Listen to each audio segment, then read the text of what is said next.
So because our first 5-year plan was successful, we had confidence when we... Hello everyone, this is Ronan Blue, just taking my daily walk here today. And today's topic would be on a shared financial future with your partner. Now, my girlfriend and I achieved financial independence roughly about 3 years ago when we paid off our mortgages. So it's a lot of situations where we had to cooperate. But like any other couple, you have those worries about where to work, or what kind of job you'll have, or whether or not you'll be happy together. A lot of hard questions to answer. And obviously living together with another person, there's a lot of compromises that you have to make.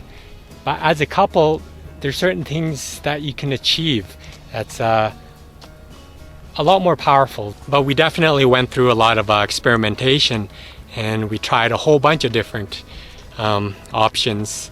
Some of them failed, some of them succeeded. I would say most of them did succeed.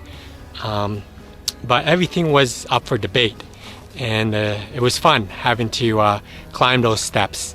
And now that we are financially independent, we have less steps to climb, but I kind of miss those days of when we had to, struggle through things and find ways to better our lives. And it was kind of like a game after a while. And we both really put our heads together, and we figured things out in the end. One of the similar thoughts that we had in the early beginnings anyways, was in moving abroad someday. And we had to figure out whether that was a possibility to do. And so we focus on that one goal. And what I suggest you do, if you are in a relationship, is to find a common goal, and that really gives you incentive to work together in reaching that goal. So for most couples, the traditional goals would be to get a home and have children, and to save for retirement. Everyone's lifestyles are very much different, but ours was to really explore the world and experience different cultures, and gain those memories and experiences. And we're just about to do that. And it took roughly about 15 years for us to do so. But within the 15 years it took us to get to financial independence, there were certain sections as well, 5-year plans. And our first 5 years, we planned out in getting out of that renting world of paying someone else to a landlord, and becoming homeowners. And our first purchase was a condo, and our purpose there was in getting that condo so we can eventually rent it out one day. So we did a number of research on where the best place would be to purchase that condo, and it was pretty much kind of on the belt line of the downtown area. It's a sweet spot for a lot of people that are working downtown and need to commute. And we actually paid off that unit in 10 years. So it was a great decision for us to purchase that property, because it actually is now one of our residual incomes that we're going to be using overseas, and we get 100% of that into our pockets because we paid off the mortgage. So every year what we did was, for those first 5 years, we knew where we were always going to get those raises. But even if we did get those raises, we didn't spend it on materialism, and we actually used it to put it into our brokerage account as well. And that reminds me that in the first 5 years we actually opened up a brokerage account as well. And it took a good 2 weeks for us to do so. And the reason why we opened up that brokerage account is because someone from work actually gave us a book about investing into dividends. So 15 years ago, I had no idea, or we had no idea what dividends were. But after reading a particular book about dividends, we were enthusiastic in getting started. So not only did we have our first purchase there of becoming owners, but we also opened up a brokerage account and started investing into dividends. And while a lot of our friends there, they went on these really expensive vacations overseas, and we did once in a while, but it was probably once every 3 years or so. But the majority of the time we just stuck with our mini vacations, and we went camping, and we became pretty good at becoming these experts in how to survive in the wild. But what camping did for us was that when we came back home, we learned to really appreciate the stuff that we had. And we also figured out that you didn't really need that much to live on at home either. So we really had that shift in mentality, and camping really did that for us. And for mini vacations, you can have multiple mini vacations, and it's still much more affordable than going overseas and lying down on a beach. But that's something that we really like as well. But we had to think up of ways to really have that same gratification from traveling, but not to really break your wallet. And one of our goals in the first 5 years was in getting to $100,000. But what turned out to be pretty surprising for the both of us, even after paying the mortgage on a monthly basis, within the 5 years we actually hit over $200,000. And it was easily achievable with our lifestyle and minimalism, and finding ways of saving over the years. And the first 5 years was very, very crucial for the both of us. And I wish there's probably nothing we would change that we did wrong in the first 5 years in jump-starting our journey there to financial independence. But for the following 5-year plan, it was pretty much the same route that we were following, and just that uptrend. So we started off the 5th year with about $250,000, and growing our dividends the first couple of years, it wasn't very significant. And that's where a lot of people actually quit, because we're growing like $50 a month at one point in time, but that slowly grew to $60 a month, $70 a month. It slowly went up, and a lot of people actually give up with this strategy because it doesn't really bring in a lot of money initially. But actually, once we hit about $100,000, that's when we started to see rapid growth. And within our first 5 years and getting to the next 5-year period, our dividends really started to grow quite significantly, and it became very much worth having to invest. We were close to actually over $1,000 by the following 5-year plan. So because our first 5-year plan was successful, we had confidence when we entered our next 5-year plan. And because we hit $250,000 within our first 5 years, we felt our goal should be around $400,000 within the next 5 years. And what ended up happening was we actually hit $500,000, and it was nuts. And it was all in combination with the raises we were getting, and also our dividends yields going up, because investing into dividends and index funds and ETFs, and we had a whole bunch of different assets that we had, and having to get to $500,000 wasn't such a big deal. And it was all because we stuck with minimalism. We didn't spend that much on materialism. We just saved and invested and repeated that cycle.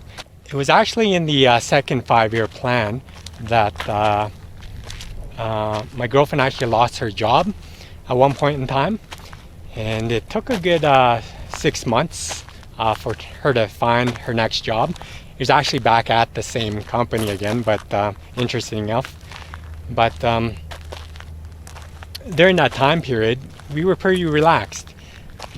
She lost her job, and normally people would probably start worrying that they were in trouble, especially if particular economy was depressed and there weren't any jobs around. But for us, we remained pretty calm, and it's because we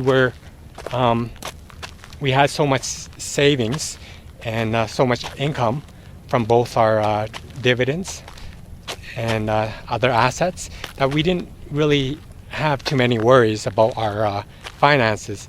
So that's another great thing about having to follow the path of FIRE, or financially independent, retire early, is because if in the event you do lose a job, you don't have to worry as much because you have your finances in order. And then in the last 5-year period, that's when things were really awesome. We just kept the same mindset of being minimalist and not spending much. I mean, we still got raises. Usually the raises were around 3%. I had a lucky year once where I had 5%. But then we never spent that extra money into buying more materialism or upgrading to another home. And we were experts pretty much in what we were doing. And it's all about hitting these goals that were very easily achievable. And that's when we started thinking, hey, moving abroad is a possibility. We can make it a reality. Now, let's sit down and think about how we're going to do it. So we started doing some research on different countries we might be interested in going to. And Malaysia actually turned out to be the best country among all the other places. So that's actually the first country we traveled to check out, to see if we're comfortable with it. And after coming back, it's an awesome country. Unfortunately, on the 5th year, almost exactly, I lost my job. I got laid off. And that was a time where we actually sat down and started doing a lot of calculations and playing around with the idea of early retirement. And I was doing a lot of reading there on financial independence, the FIRE movement.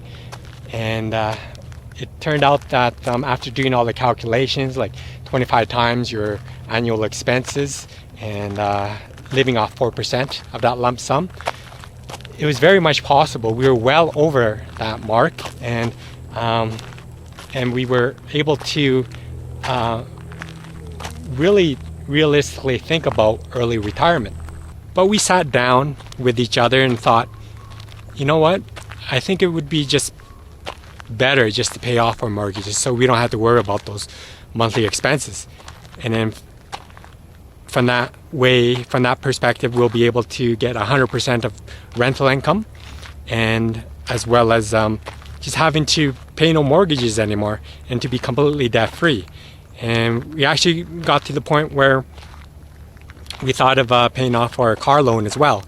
So we went ahead and did that. So a lot of people watching now would probably think, we made a mistake. What we should have done was invest it. But I think we made the right choice. We're completely out of debt, and we're living a great life right now with a surplus every month. We basically have an 80% savings rate right now. So even with a 30% crash in the stock market, we'd still be able to live the life that we are today. And with all of that in combination, we have decided to retire early. So now we're only a couple of months away from just traveling the world and figuring out which country would be best for us. But in financial independence today, I'm following my passions right now, and but in early retirement, you have to be doing something. There is some level of isolation, and also purpose in life as well. But I chose YouTube as a platform for me to give back to society, I guess, you know, and telling people my journey or our journey. And maybe there's people out there who are looking to do the same thing, to see a different perspective of life and the possibility that's out there for you. And we have the option of going back to the work life if we wanted to. But for now, we just want to relax and enjoy our time, enjoy this freedom that we have, and also in thinking that you only live once. And what's going to happen when we're 65 years old? We're going to be a lot more older if we retired the traditional 65 years of age.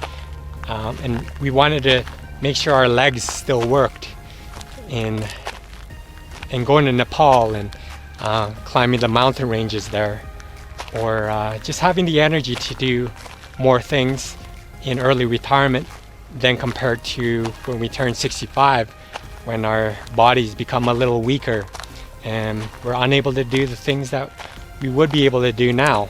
But we're maintaining that 80% savings rate, so 20% is all we need to maintain the lifestyle that we have.